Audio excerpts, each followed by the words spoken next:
Bienvenue sur le podcast du site media24.fr, le média indépendant d'information sur l'économie, l'environnement et les sciences. Je suis la journaliste et animatrice de cette discussion. Et je suis le spécialiste des sciences, invité aujourd'hui pour échanger avec vous sur le sujet. Aujourd'hui, on se penche sur un contrat vraiment d'envergure annoncé le 26 août 2025. C'est Alstom qui va équiper la future ligne 4 du métro de Mumbai. Oui, Mumbai, une mégalopole immense, 18 millions d'habitants. Exactement. Et l'idée, c'est de désengorger la ville avec cette nouvelle ligne aérienne. 35 km, 32 stations, c'est un projet colossal. Ah oui, un défi majeur pour la mobilité là-bas. C'est une nécessité absolue vu la saturation actuelle. Alors ce contrat, il a été conclu avec Larsen et Toubro pour le compte de l'autorité régionale, la MMRDA. On parle de plusieurs centaines de millions d'euros. Concrètement, qu'est-ce qu'Alstom fournit? Ce n'est pas seulement des trains, j'imagine. Non, c'est bien plus que ça. Alstom livre vraiment une solution technologique complète, intégrée. C'est-à-dire? Il y a d'abord les trains, bien sûr. 234 voitures de métro, modèle Métropolis. Ça fait 39 rames au total. D'accord. Mais il y a aussi toute la signalisation CBTC Urbalis. C'est ce qui permet le fonctionnement sans conducteur. Et puis, Alstom assure la maintenance pour 5 ans et fournit les systèmes de cybersécurité. Donc un vrai package technologique. C'est ça. Un condensé de technologies ferroviaires modernes. Parlons de ces trains métropolis, sans conducteur donc. Qu'est-ce qu'ils ont de particulier? Alors oui, ils sont entièrement automatisés. On parle du niveau GOA 4. C'est le niveau le plus élevé d'automatisation. Ah oui.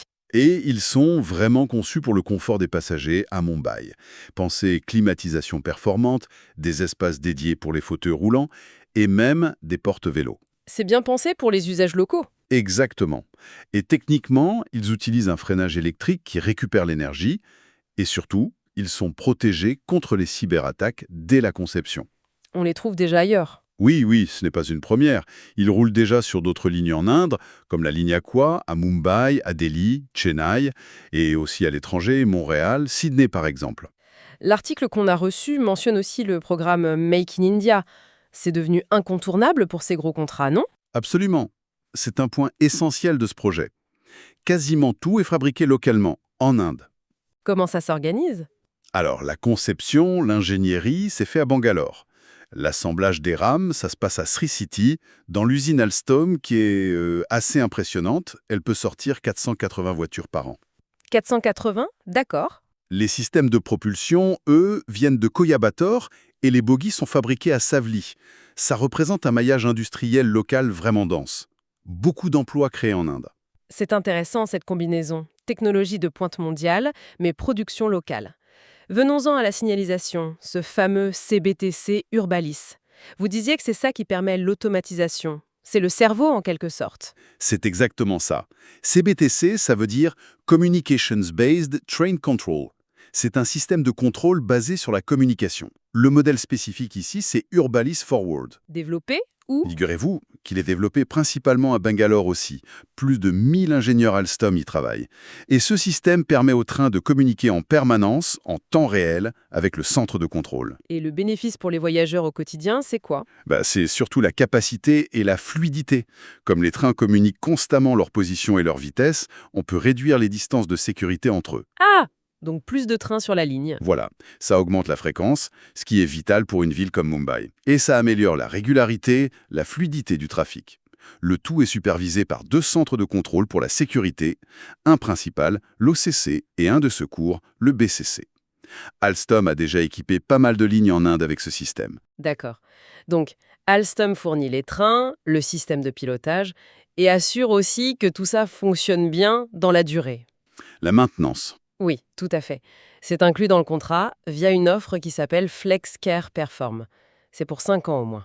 Ça couvre à la fois les trains et la signalisation. Et c'est une maintenance classique. Pas tout à fait. L'approche est basée sur la maintenance prédictive, grâce à l'analyse des données remontées par les systèmes et un peu d'intelligence artificielle. On anticipe les pannes. C'est l'idée, anticiper les problèmes avant qu'ils ne provoquent une interruption de service. Maximiser la disponibilité des trains sans gêner l'exploitation. Une sorte de prévention dynamique, si vous voulez. Très clair. Et un dernier point mentionné, la cybersécurité. Pourquoi c'est important pour un métro? On n'y pense pas forcément. C'est devenu absolument fondamental. Un métro automatique comme celui-ci, c'est un système très connecté. Qui dit connecté, dit potentiellement vulnérable aux cyberattaques. Logique. Donc Alstom intègre des protocoles de sécurité certifiés. Ça sert à résister aux intrusions, à bloquer les logiciels malveillants, à surveiller les flux de données en permanence. Le système Urbalis, en particulier, est conçu selon une approche Cybersecurity by Design. C'est-à-dire que la sécurité est pensée dès le départ, alors. Exactement. Ce n'est pas quelque chose qu'on ajoute après coup. C'est intégré au cœur du système et validé selon les standards internationaux. Le but, c'est d'assurer la continuité et la sécurité du service, quoi qu'il arrive. C'est rassurant. Pour finir, quelle est la portée de ce contrat pour Alstom? C'est un gros coup, j'imagine. Oh oui. Ça renforce très significativement leur position en Inde et plus largement en Asie-Pacifique. Ils sont déjà présents sur d'autres lignes à Mumbai, les lignes 2, 7, 7A, 9. D'accord, ils connaissent bien le terrain. Voilà. Ce projet confirme vraiment leur rôle de partenaire technique majeur pour développer les infrastructures de cette mégalopole. Et l'enjeu est taille. On attend 1,6 million de passagers par jour sur cette future ligne 4. 1,6 million, c'est énorme. Bon, pour résumer, si on reprend, Alstom signe un contrat très important à Mumbai. Ils fournissent une solution technologique avancée, très complète, train sans conducteur, signalisation CBTC performante. Le tout largement produit localement dans le cadre du Make in India. Exactement. Avec un accent fort mis sur la fiabilité via la maintenance prédictive et sur la cybersécurité. C'est vraiment un projet structurant pour désengorger Mumbai. Tout à fait. Et ça soulève d'ailleurs une question intéressante pour l'avenir, non? Quand on voit cette intégration technologique, cette échelle, quelles pourraient être les prochaines étapes de l'automatisation des transports urbains? Surtout dans des mégapoles comme Mumbai. Peut-être des solutions qui iraient au-delà du métro traditionnel qu'on connaît? Une bonne piste de réflexion pour conclure. Merci beaucoup pour ces éclairages. Merci à vous. Merci pour votre écoute et retrouvez plus d'actualités sur media24.fr.